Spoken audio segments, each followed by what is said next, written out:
2024 को लेकर विपक्ष की कैसी है तैयारी?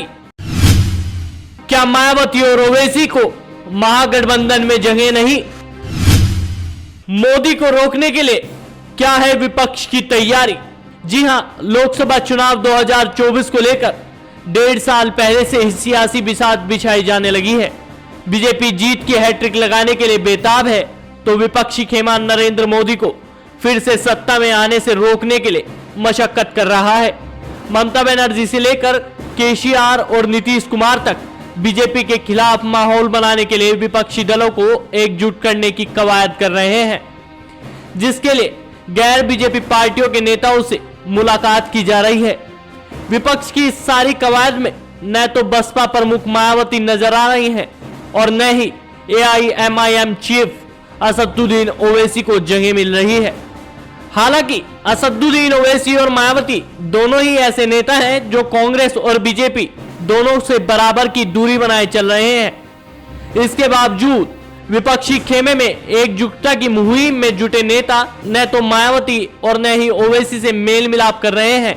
ऐसे में इन दोनों ही नेताओं के बिना क्या विपक्षी 2024 के चुनाव में PM मोदी को चुनौती दे पाएगा?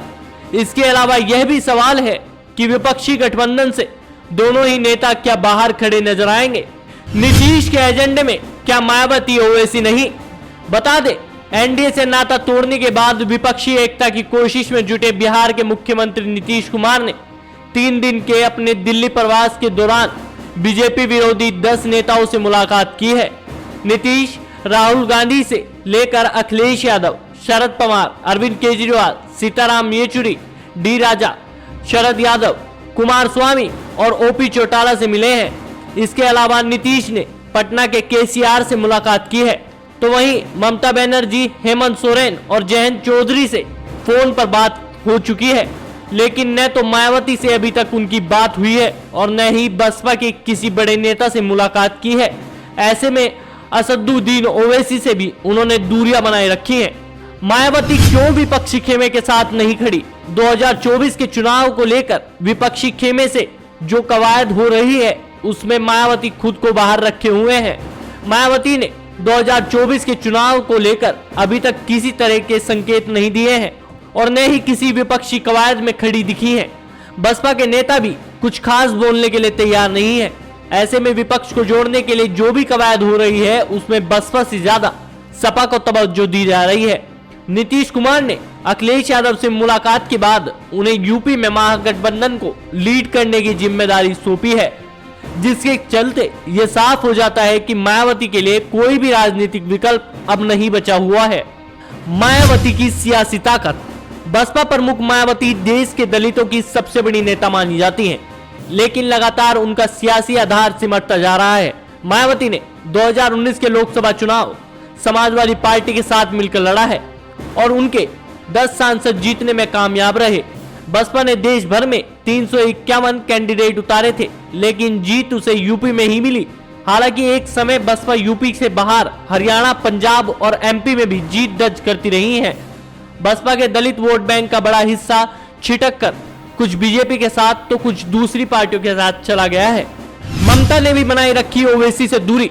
ममता बनर्जी ने 2021 का बंगाल चुनाव जीतने के बाद दिल्ली का दौरा किया था। इस दौरान उन्होंने राहुल गांधी और सोनिया से लेकर अखिलेश यादव, शरद पवार, अरविंद केजरीवाल, DMK के कनिमोझी, RJD नेता और सपा के रामगोपाल यादव से मुलाकात की थी।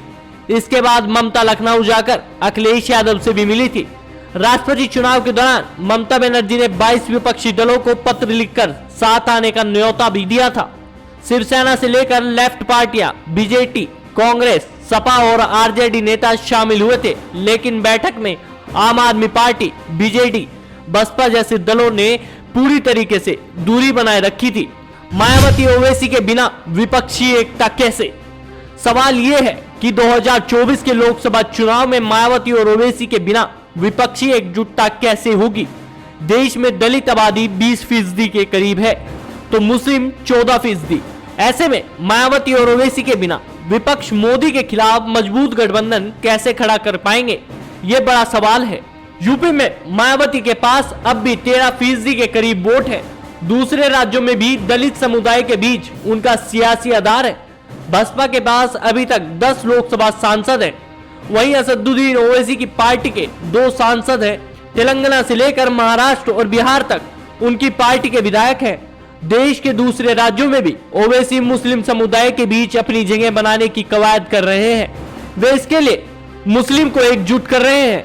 ऐसे में अगर ओवैसी और मायावती विपक्षी एकता से बाहर रहकर अकेले चुनाव लड़ेंगे तो वे भले ही जीत ना पाए, लेकिन विपक्ष को जीतने नहीं देंगे।